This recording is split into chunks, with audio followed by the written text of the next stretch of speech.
pleasant good evening to everyone, all those who are listening to us and viewing us live on LNO Studios. We greet you this evening as we have this wonderful interview with two of our great men, that is Pastor Caius Alfred and Dr. Niles Chitan, Dr. Neals Chaitan. Thank you very much for that. And we are here this evening to speak on a critical issue facing our country, and I implore you to share the link and let others know that we are here discussing this very important issue tonight. No one wants themselves or their loved ones to be victimized by crime or to live in fear.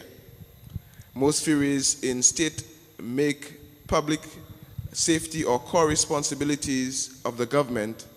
The problem facing modern governments, however, is that the principal tools used to advance public safety enactments and enforcement of criminal laws and punishment of offenders are increasingly understood to have modest effects on the rates of patterns of serious crime.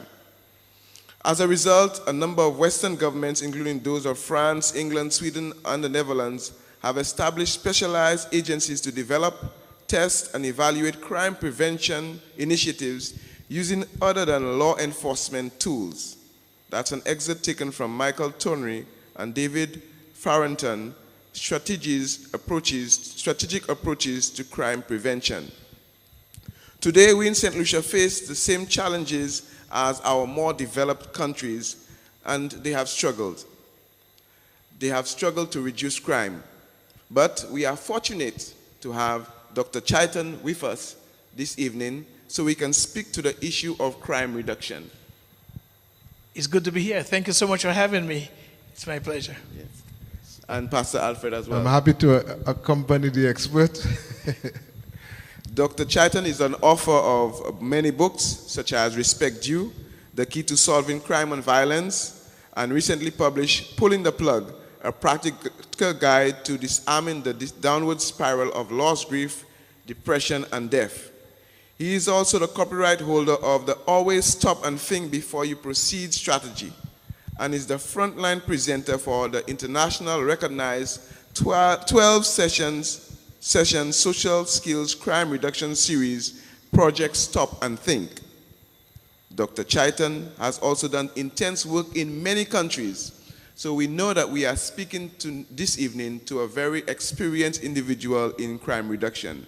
And of course, we have our Family Life Director, Dr. Pastor Alfred, who is here with us this evening. Say a few words for us. Thank you. I'm just happy to be here. And, you know, social transformation and crime reduction is a passion of mine. And I really love to see my country, take proactive steps to reduce it, and we have an expert here who has practical knowledge, of if not solutions, but there's a level of measured success in all of the different countries that he has gone to, and we can rejoice to be able to have a man like that around us. Indeed, Dr. Chaitan. Can you tell us, give us a snapshot of your work in... What's happening with our boys, especially our Caribbean boys on the streets of Toronto, getting into robbery, armed robbery, petty crimes, drugs, and so on. And at that time, I was the youth director for the Toronto West Seventh Avenue Church, which is the largest Caribbean church. We call it the mother of churches. And something said to me I had to get involved. We have to do something about this. We can't just be coming every Sabbath and have song service, Sabbath school, 10 minutes, divine, and then have a kind of AY that even youth don't want to come back to. And if you notice, a lot of older folks come back to AY, right? And I'm saying to myself, there we have young people dying on the streets. What are we going to do about that? Well, the truth about it is that I could not sleep with it. So what I did, I spoke to my church.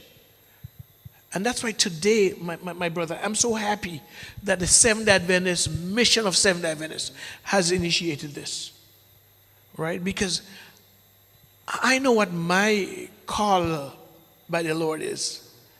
I've been a pack with him from when I was younger. I wanted to be a commando soldier for him. I studied the life of Samson and Gideon. I want to be like them. And so the call came to me to do something.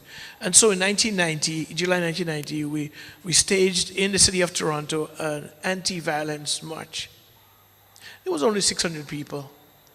But I want to tell you, it made such an impact on the city that we have grown it on an annual basis into 15,000 people. We gave the city a headache, by the way. But we are well connected, the media houses and what have you, because, and it reached to a point where they appreciated it so much that when the time was coming, we didn't have to go and fill out forms. They sent it to us, right? We became a partner with the city. Of course, we were known as Metro Toronto Anti-Violence and Drug Parade, right? But then I saw it, my brother, growing so powerfully into a one-day event. And then we went back to sleep for 364 days. But in the meantime, shots are still going out. And I said, what are we going to do about this? What are we going to do about this? So I approached my church. And the traditional processes of the church did not have a space for something like that. So I had to go outside, I have to let you know, and target other social stakeholders to make this happen. Now, in the meantime, you probably remember my story where I lost a colleague at work. He committed suicide. And I could have helped. If you remember the story, I could have helped. I felt so guilty about it. I made a pact with the Lord in the year 1999. I'm getting out of the dental field, Lord, and if it kills me. So I went to Harvard, the prestigious Harvard School in Boston, Massachusetts. Did some specialized courses. Sometimes we overeducate.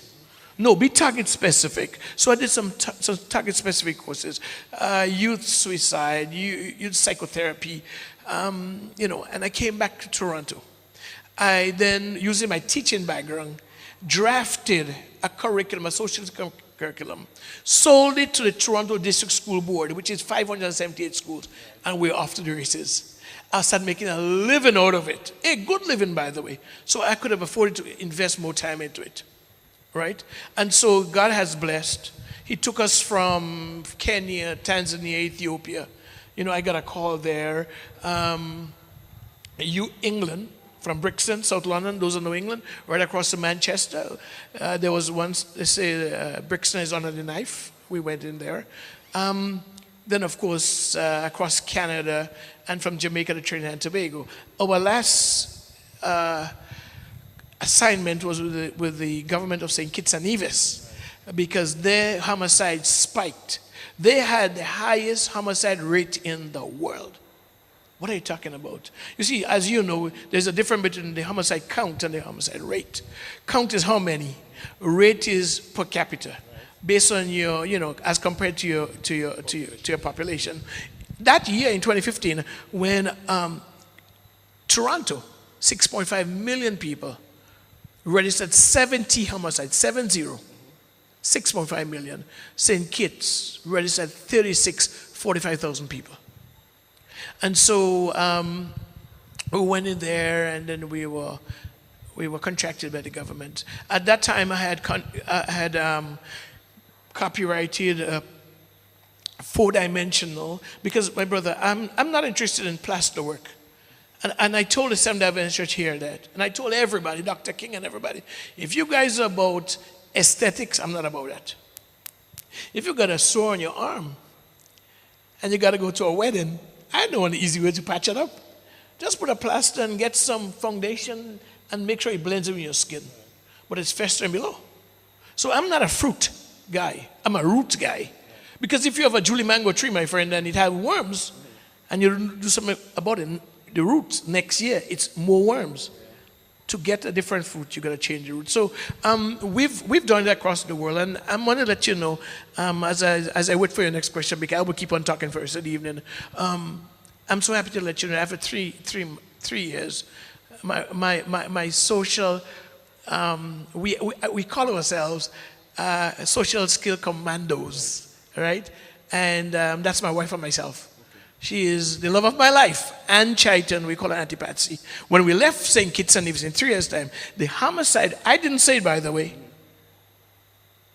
the Prime Minister in his press conference reported that there was an 81, let me change that, a whopping 81% drop in homicides. So you have a passion for crime reduction, and you have success stories to go with it. So we are not talking about a man who's not experienced, a man who's experienced, and he has this team that he works with his wife, and he works with countries to reduce crime. So what is crime? Easy definition. The breaking of civil laws. And hold on, you know what I said civil laws? It should really be the breaking of any law. Yeah. Any legal infraction is crime. But the thing about it is that, is it indictable? Right? It's most indictable when it's a civil law. When a child breaks a law at home, we don't call it crime. All right? But it's the root of crime. Because you see a child, for example, kick the dog. And you know what we say as parents? Don't worry. He is going to grow that out. Grow what out? You mean grow it in. Right? If we don't get a hold of him right now, right? So we have that kind of infractions in there. We have breaking of home laws and school laws where we have counselors and stuff to talk to them. And notice that doesn't get to the court.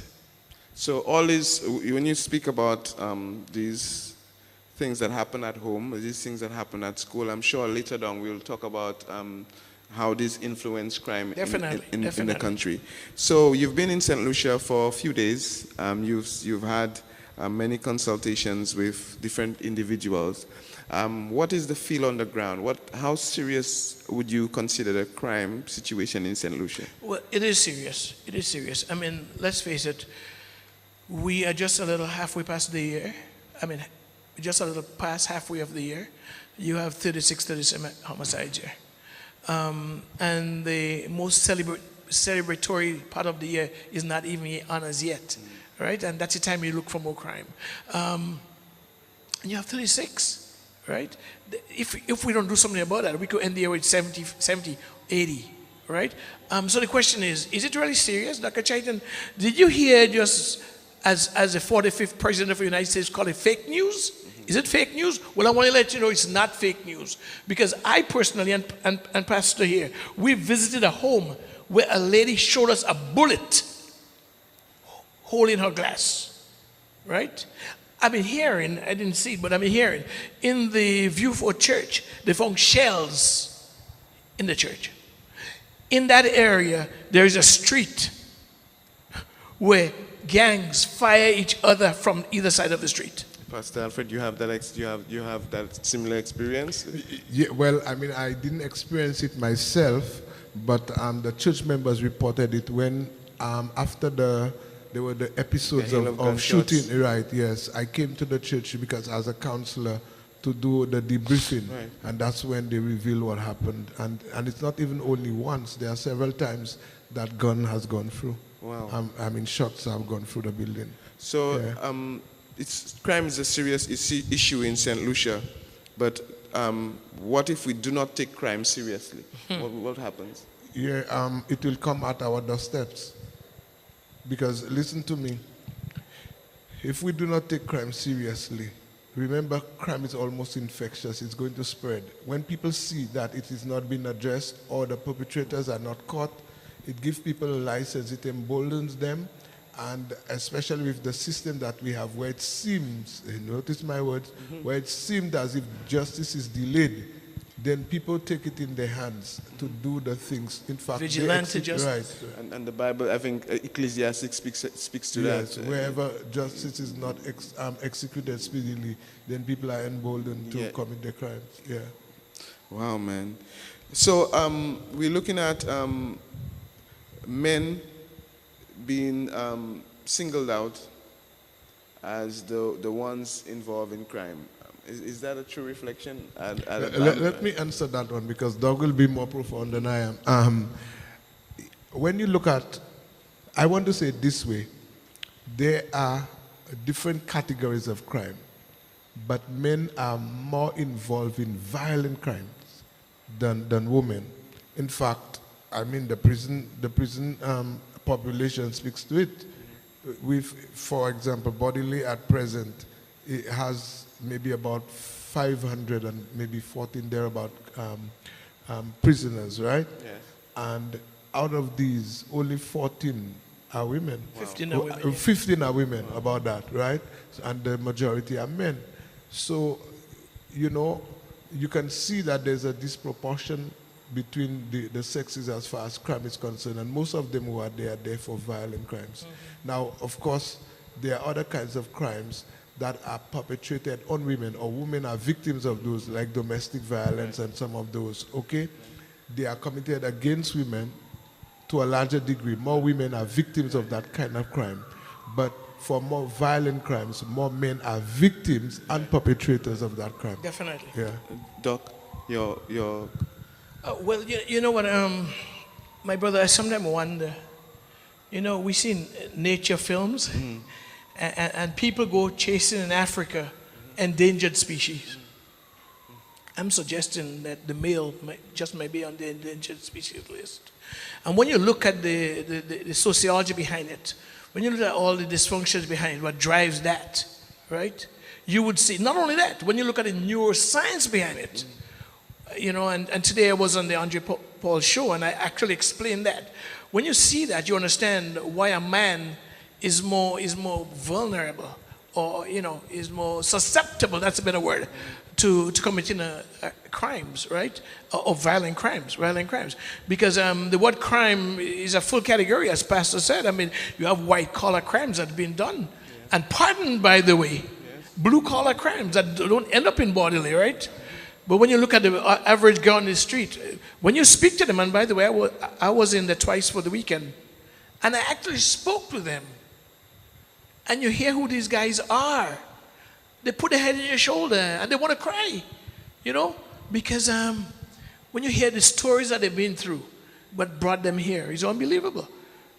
So we have to take make a direct attempt on impacting the decision making of our boys. Yeah, let me just mention and what Doc said there.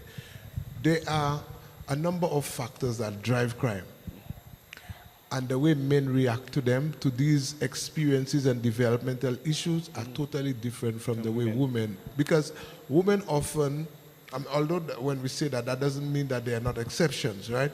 But women generally internalize the challenges that they experience in life. They are upset, they are frustrated, but these are internalized. Men don't handle it that way. Men explode. They get angry, they get frustrated, and they vent out and they do things.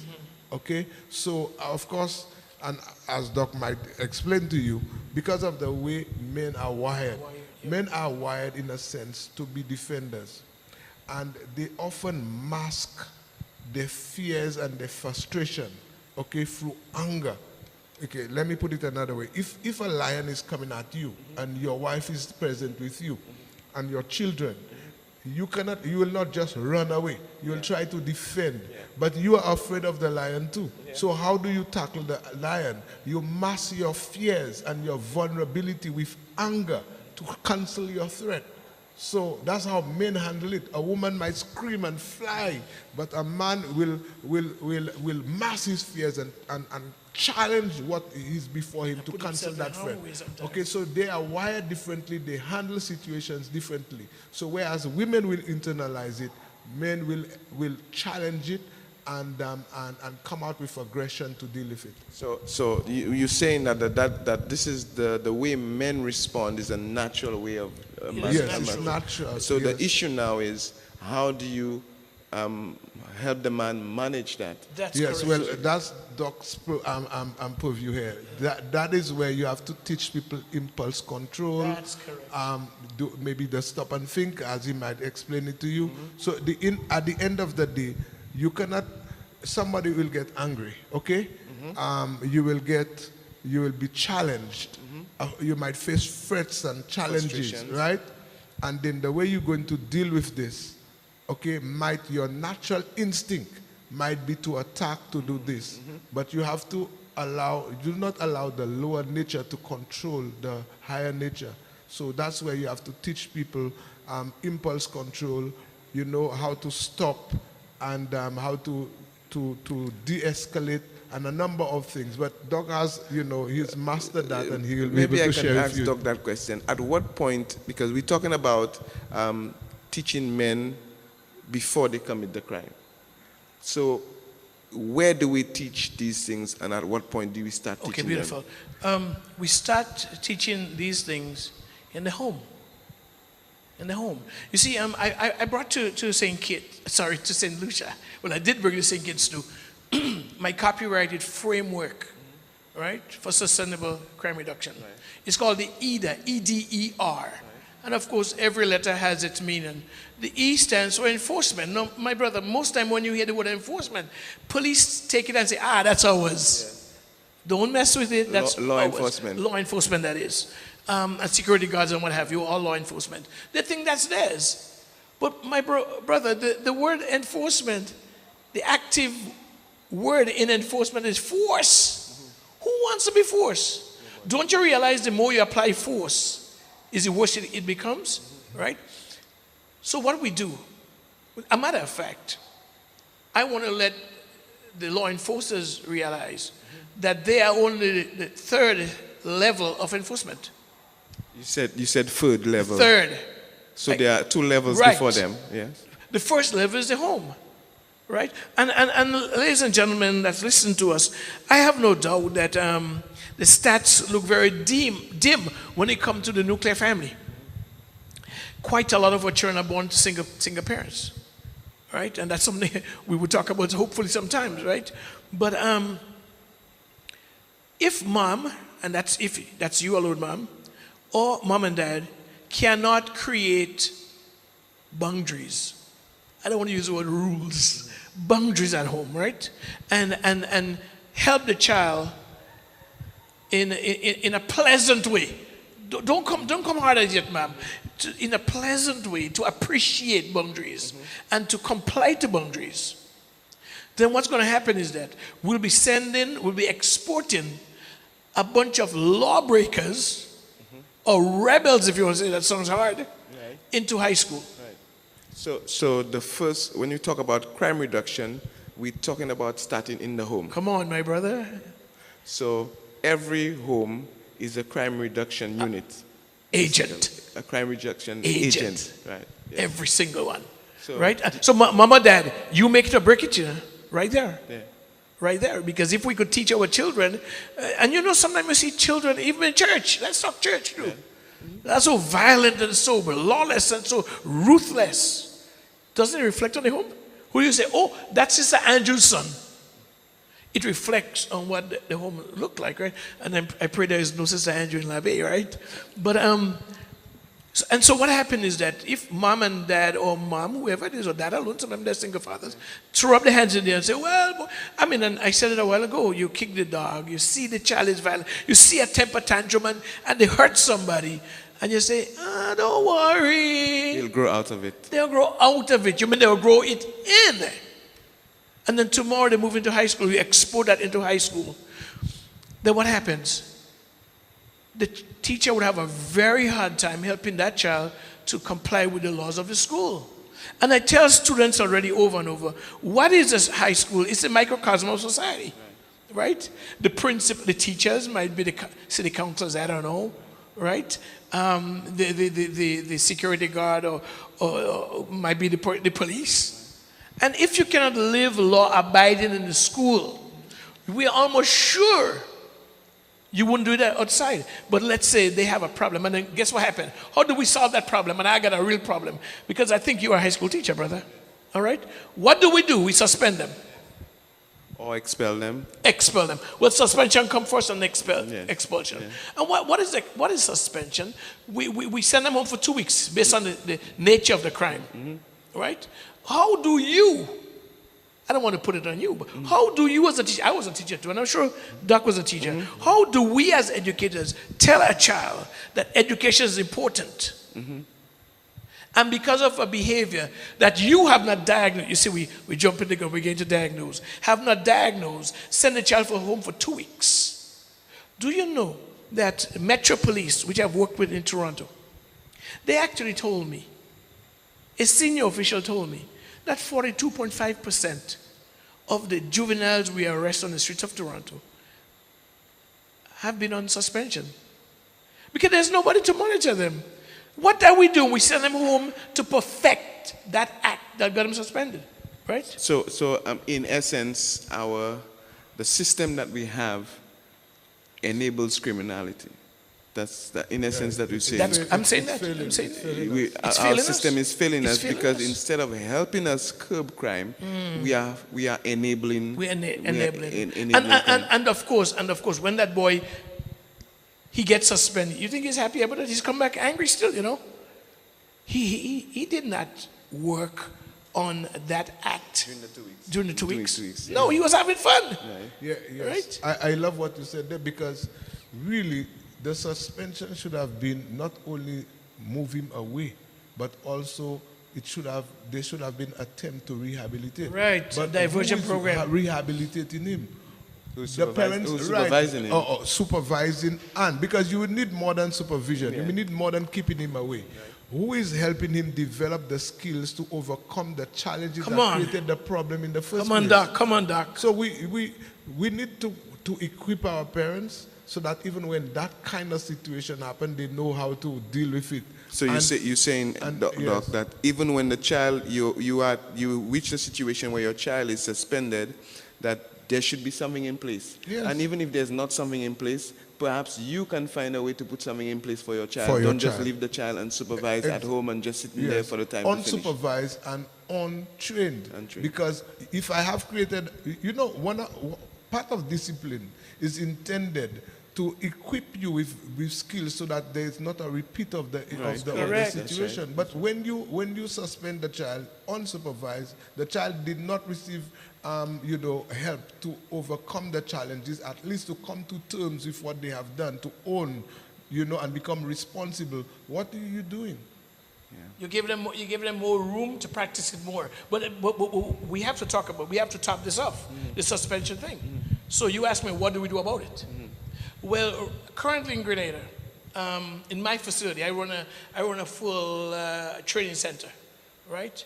And that training center has rooms, right?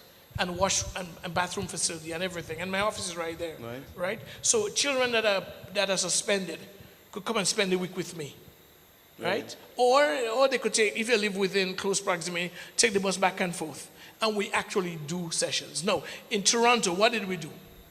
We, through my initiative, we started the in-school suspension program, right? So there is a room designated where these, because you still need to take them away from the environment, right? Where we ran an intervention team, right? Where the intervention team will now come in, right, and work with that child. Still get his work done, sent to that class, but he actually go through a process.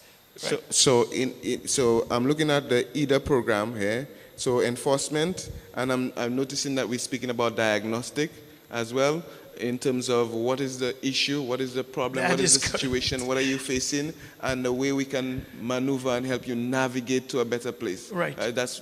And by the way, parents, you don't have to have a bachelor's to do that. Huh? I mean, it might be favoritism at home.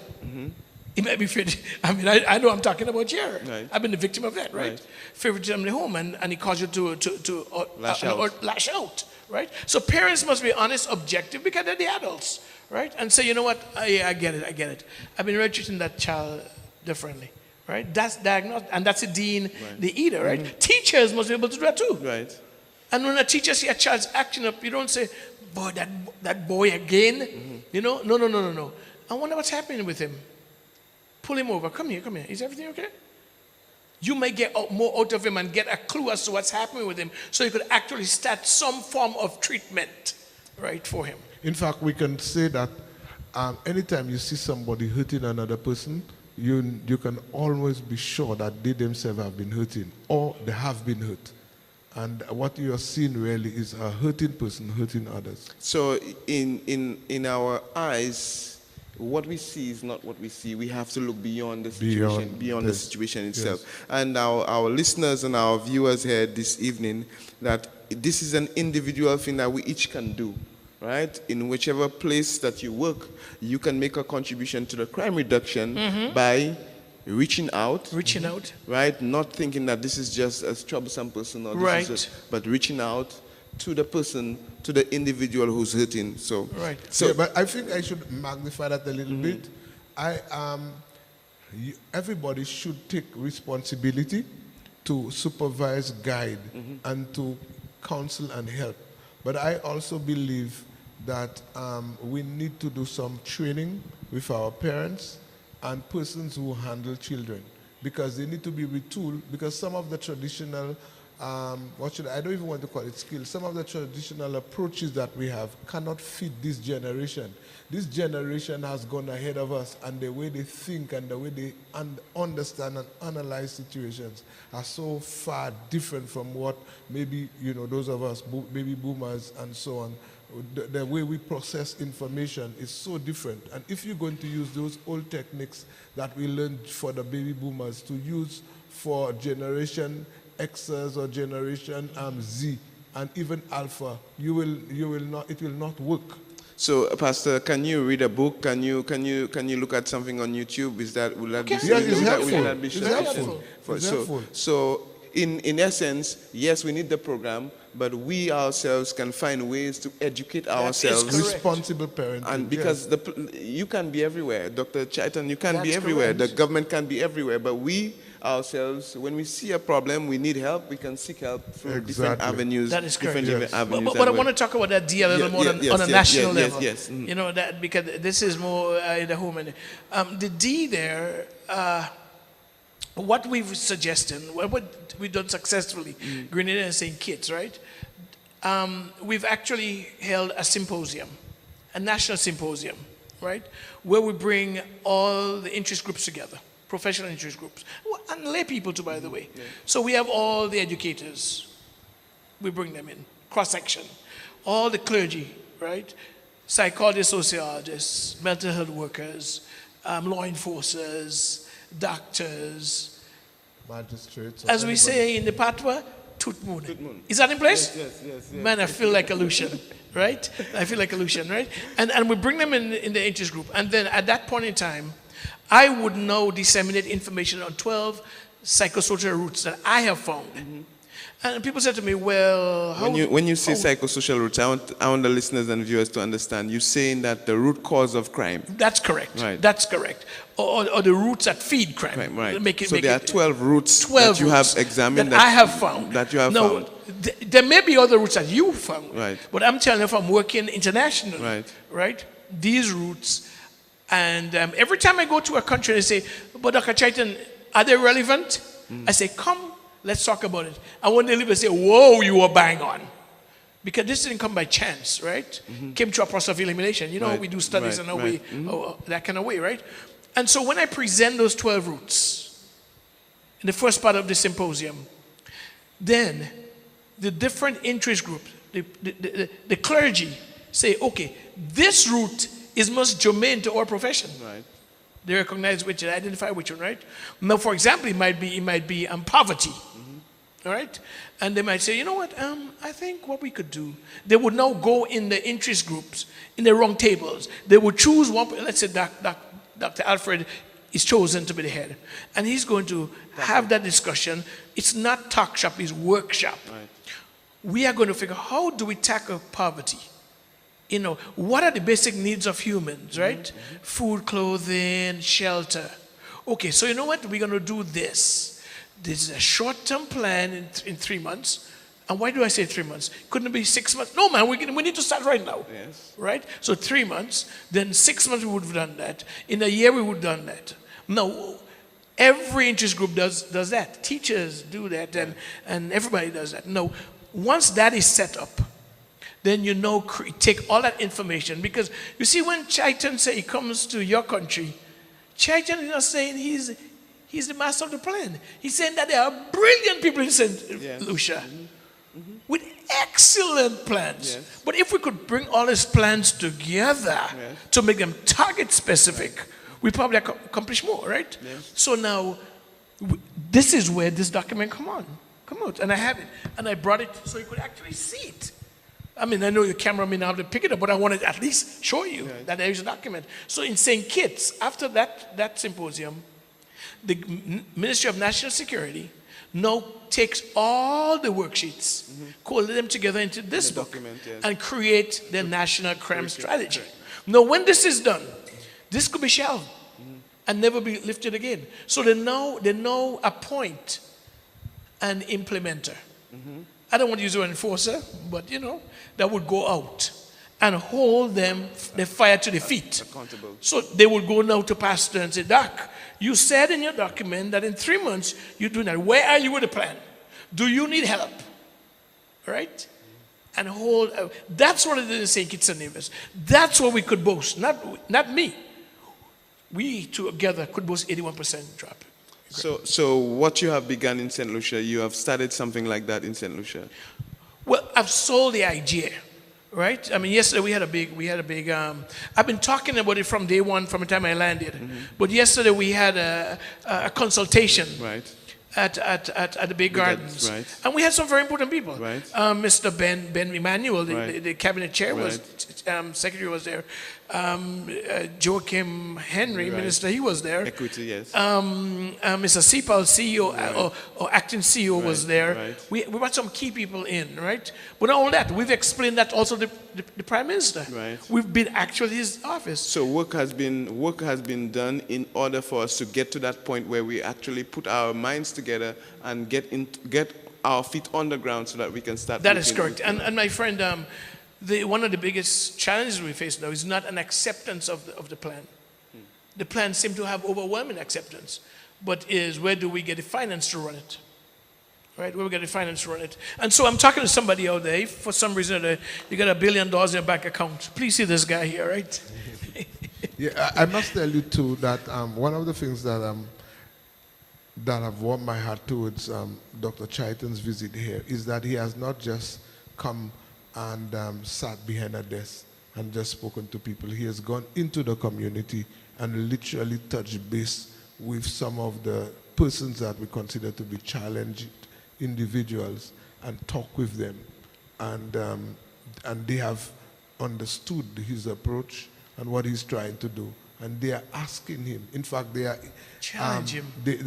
In fact, they're asking him if he's going to come back to really do the things, or is it that he's just mentioning there and he's going to disappear because they need it.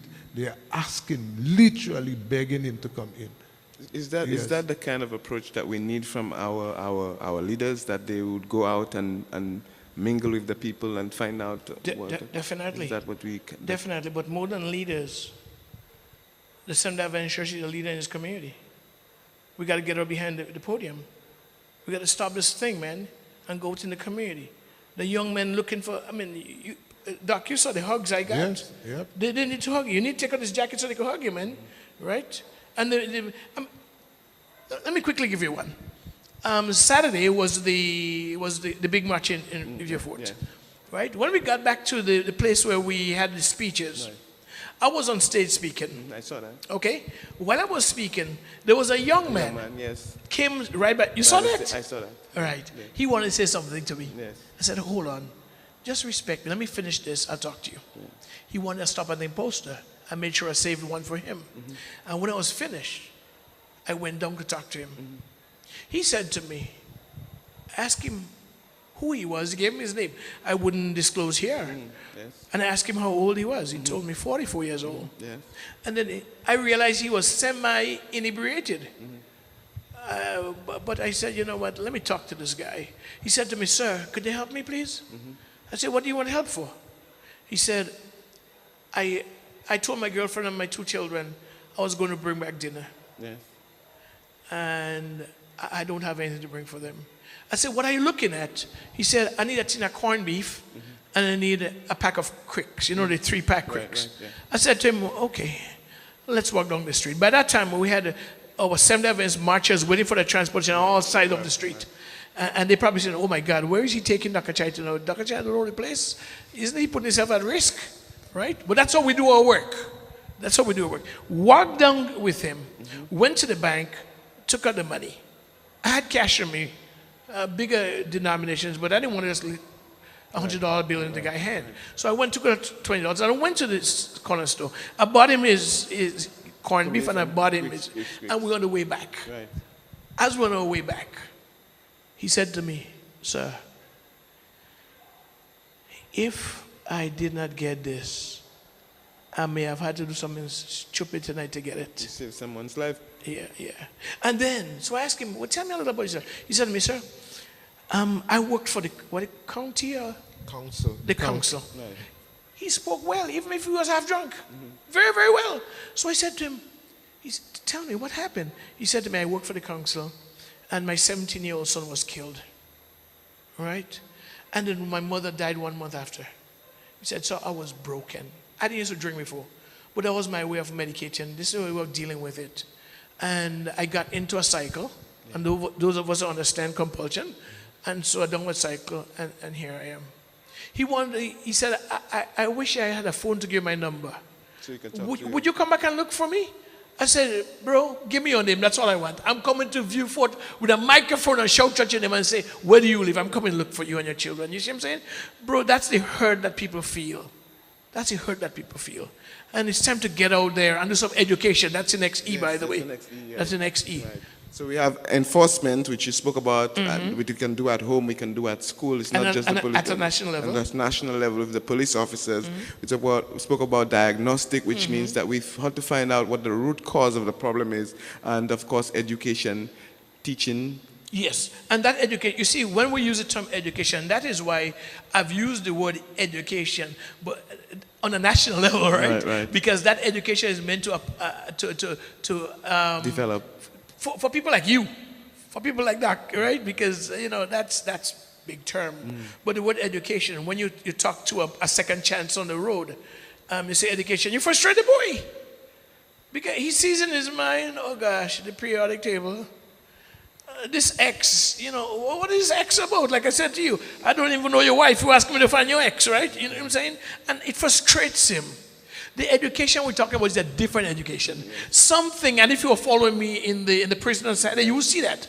How simply you take a nice story and teach them concepts. Teach them concepts. You got to be exciting. You got to be motivated. You got to be inspirational. You got to go for the heart, right? And so that's education. And that's where our stop and think concept comes in.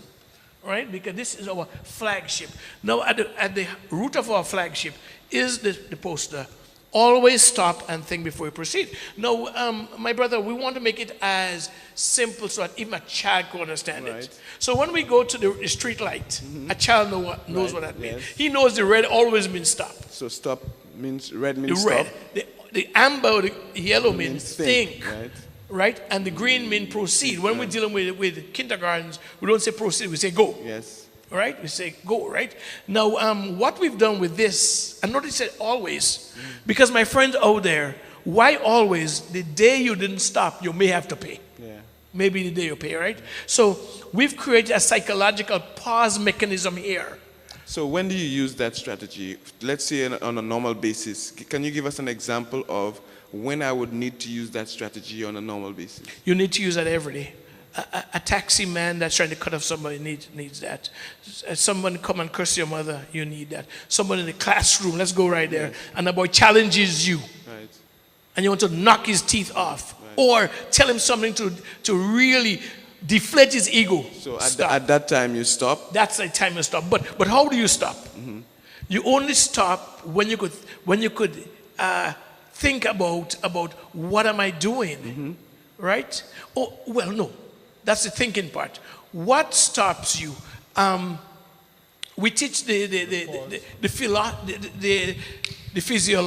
physiology of this, right? So we teach you what happens physiologically when you get angry, right? When I'm getting angry, my face gets hot, my hands get sweaty. Your body's telling you get angry, man. So when your body tells you that you're angry, and you start reacting in a situation that you should not starting to react, then you have to. Then you know. That's when you press the button, right? But you push yourself in that park situation to do what? To think. What do you think about? You think about, well, I'm doing CXCs, my gosh, I might be in jail for that, right? I might lose my girlfriend, I might lose my child, I might lose my job, Or you think about, oh my gosh, the consequences. I can't sit in a jail for 15 years, right? How that would impact you before you proceed. Now, notice, my friend, I did not say stop and think and do the right thing. Because I don't control anybody. If you decide you're going to fight, be prepared to stand the consequences, right? And we've taken this, we've taken this at every level, but where we've done the best with it is in the communities. So let's go in there, all right? We've created a whole program. Project Stop and Think, as you read in the bio, is a 3-month program. We've just done it extremely successful in Grenada, right? We went to a community like Fluache, right? A similar community. Kind of a ghetto community. Well, that's what they call themselves. I'm not labeling them. Where boys were on the street doing nothing, high school dropout. That particular community in Grenada was known by police as the crime spot. We went in there, and we got the head honcho, drug dealer. Because what is he doing? He's supplying drugs to the boys because they don't have jobs. They need to live. Right. They want a Nike, he gets them. They want an iPhone 13, he gets them. He's influential. So we worked through him. And you see what happened. We had 43 graduates at the end, right? Shouting, stop and think. Not only that, in the community, we put a big billboard up. They're proud. Their name's on the billboard, When they stand by a billboard, after they graduate, they stand by the billboard now or somewhere close by and they want to curse a bad word. But I say, hey, you can't name up that guy. Can't name up there. Right? You see what I'm saying? So it's a powerful community initiative.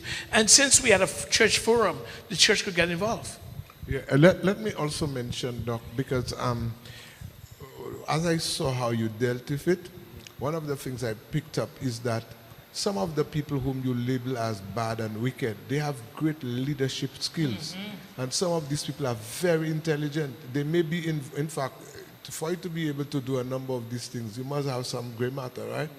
And it's just that these resources are being used in an adverse way. But you can teach people how to use these very same skills, okay, in a productive way. Like, let's say that man who is almost like a patriot or, have fatherly skills, right? Paternal skills, because they're like the father for the community. What about if this person has a business and employing other persons?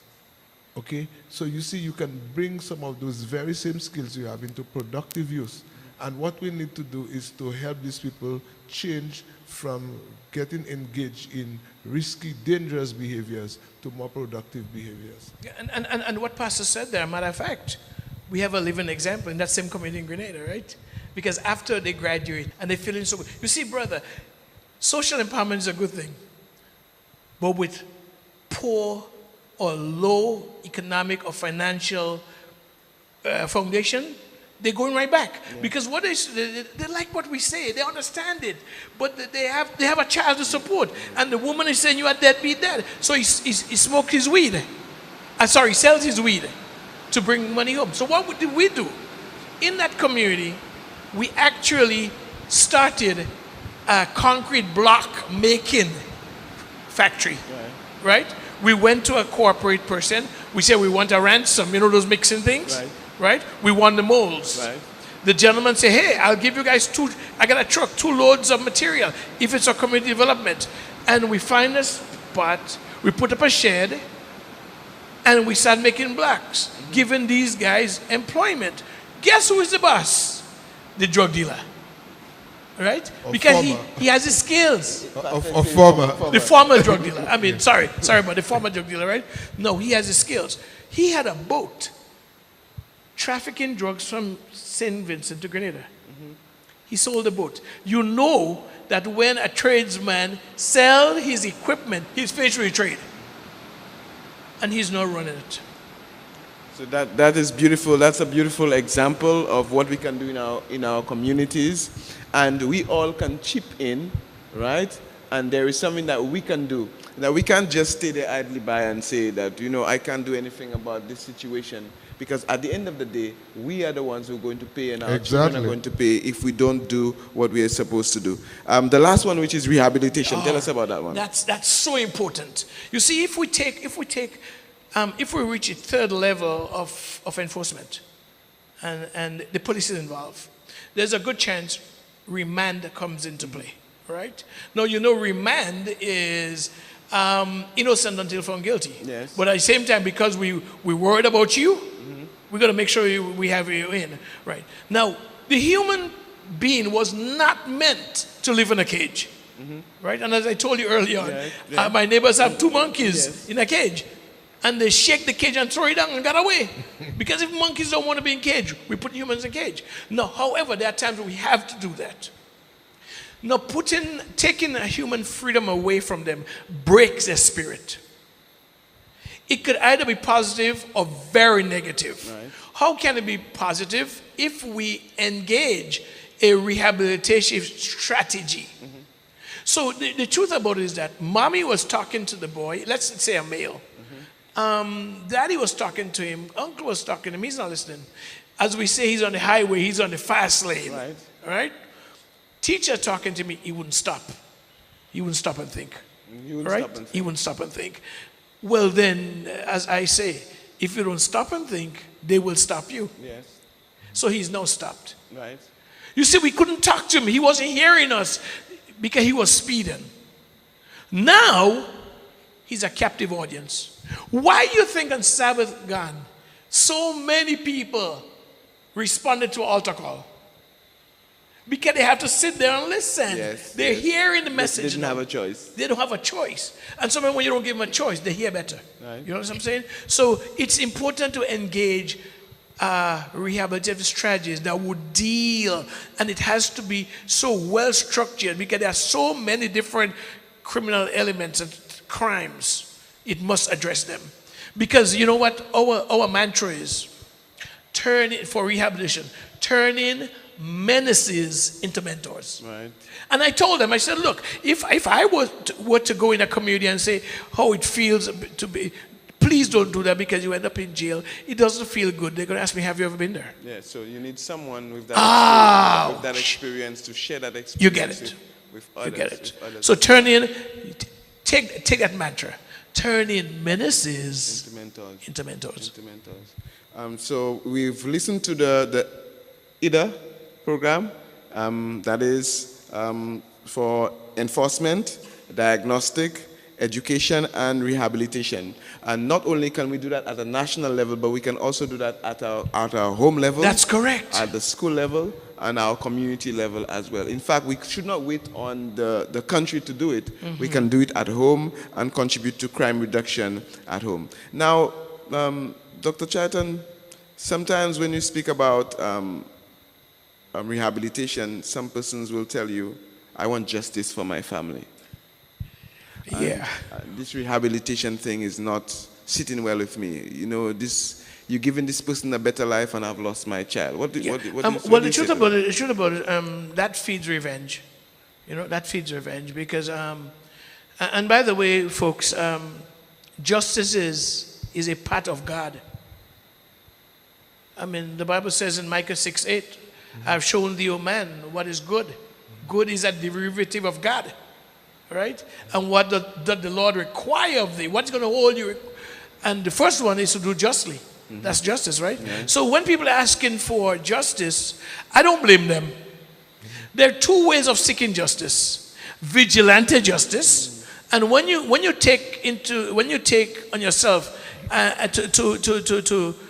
to launch vigilante justice. Notice something, that revenge is always harsher than the initial crime, and it can start a cycle. And it starts a cycle, right? It could be multiple people involved, right? And that's the situation that we face in St. Lucia now, yes. Where one set of persons take another life, the other party, the other gang comes back, and right. then we have people in between who pay the price as exactly. well. And at what point in time does it end? Right. Right. So this cycle continues, and that's what is feeding the crime. And the vigilante justice is what feeding the crime, of course. The other kind of justice now, of course, is taking it to the law, to the judicial system, right? But the question is, if your son is killed or your daughter is killed, would it make you feel better if that individual has to serve 25 years in jail, right? It may make you feel better, right? But that's something that live with you forever. You know somebody's in jail, and if you get happy, if you keep on getting happier about this, right? And you cannot look at the root and say, "Oh my, I wonder what he did." You see, there comes a time when the grief has a process, right? Yes. And when you would have reached a point of acceptance, right? During that process, you cannot irrational, right? There's the ups and the downs, right? But when you reach a point of acceptance, you start cognitizing a little more. No, would you want to see that person be buried too? Or would you want to see that person being in jail? Like one lady I told you about in California, what did she do? Somebody killed her son. A guy shot her son, right? She went to court. She heard the guy. She heard as his defense lawyer pleaded his case with all the social dysfunction he went through and felt sorry for the boy. He was given 20 years in jail, but she found herself visiting him. At the end of the day, this boy was her replacement son. This is unbelievable forgiveness. And sometimes we have to engage forgiveness, because forgiveness is the only thing that would free us. Yes, let me just elaborate just one little thing here. I want us to recognize that the feeling for revenge is generally natural when something just happened. Right. Okay? If somebody kills your mother there, boy, listen to me, you are nice, you're a Christian, you have been preaching, but in your head, the first thing is this fella has to die. Yes. Huh? It's natural, that's the instinct. But then now, when you calm down, and if, listen to me, right, if you see you had a knife or a gun in your hand, you're doing something. You probably would do it, yeah. But listen, all of us are potential for the jail, you know, That's if right. we don't stop and process. As a matter of fact, many of us have done this same thing. We have stopped and we have thought about it, and that's why we are still not. We are still free. Exactly. So grief goes through a process. The first reaction is a feeling of revenge because you're in pain and your body is not processing the situation. But as you process the situation and then you go through the grief process properly, you'll come to the point where you now recognize that the person who has done what they have done, they are also hurting people who never got the help that they needed. And there is a feeling of empathy and the exhibition of grace towards that individual to give them a second opportunity to pull themselves together. Not that justice, not that they must not serve the time, not that they must not be restrained to the point that they will understand the pain that they have caused and take more responsible behavior. All of that is part of justice. But at the same time, your approach and the way you think about that is going to be far different when you process your pain than if you had not. Yeah, but let's look at institutionalized rehabilitation, right? Because they're locked away now. And I said earlier on, they know a captive audience, right? Because remember, bro, if in the heat of the moment you cannot stop and think, you will stop and think. Right. Yes. It just happened that you would have given up your freedom away. Right. You're now locked down in a cell. And when do you think more than when you're locked down in a cell? That's the time. Right? That's the time. And you start regretting, right? So at that point in time, it becomes very necessary, of paramount importance, that we now go in there and we do these therapeutic session where we look at what are the root causes. Why did this boy behave that way? When we do our assessments, when we do our quizzing, what family did you come from? What did you do in school? What was your frustration? How many times were you suspended? Because what we really try to do, guys, is a track record of that boy. And then we say, you know what, man, I could kind of help you here as to why you did this, right? No, I don't know everything. I don't know the human heart. But based on what you showed me, right? I know I must now engage therapies to help him overcome that. So that when the time comes that he gets out, recidivism is not even part of his life. Just before we end, I have a quotation that I want to read, and I want your reaction for this quotation. It's taken from Christ Object Lesson, page 254, paragraph 2. And those who are listening and viewing can hear this quotation. I found it very interesting. It says, "The only remedy for sin and sorrows of men is Christ. The gospel of his grace alone can cure the evils that curse society. The injustice of the rich towards the poor, the hatred of the poor towards the rich alike have the root in selfishness, and this can be eradicated only through submission of Christ. He alone."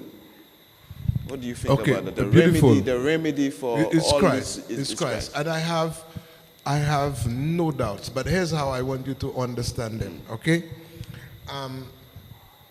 The gospel has different parts to it. There's what we may call the fiat, okay? That means a good way to put it is, let us say if an individual, okay, is a smoker, let us say he's an addict, all right? He comes to God and asks God. He recognizes he's powerless. He comes to God and asks God for deliverance. He exercises his faith in God, and God takes away from him the desire. Now remember that it can work different ways, right? I just want you to understand. Yes. There's the fiat, and there's also the step process where Christ himself heal instantly, and there are times he used other means to achieve the healing. All right, I want you to be aware of that. So you now get the let us say you get a fiat. God takes away the desire from you. A miracle is performed, and he takes away the desire from you. You have to be re-educated. Remember what the Bible talks about submission. You know what submission means?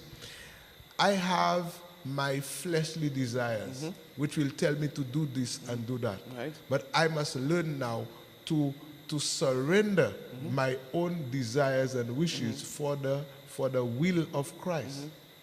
Listen to me.